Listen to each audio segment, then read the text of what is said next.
মানুষের রূপ বোঝা বড়ই দায়। এই গল্পটি একটি আপুর পাঠানো। এটা নাকি ওনার আন্টির সাথে ঘটেছিল। আমি ওনার মতো বলার চেষ্টা করছি।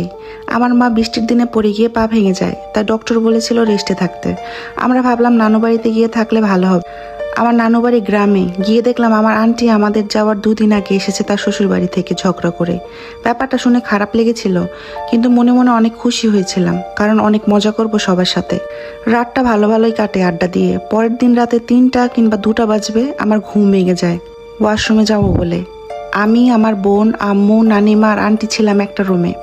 আম্মু অসুস্থ, তাই আম্মুকে ডাকা যাবে না, আর নানিমা সারাদিন কাজ করে ঘুমিয়েছে, তাই ওনাকেও ডাকা যাবে না।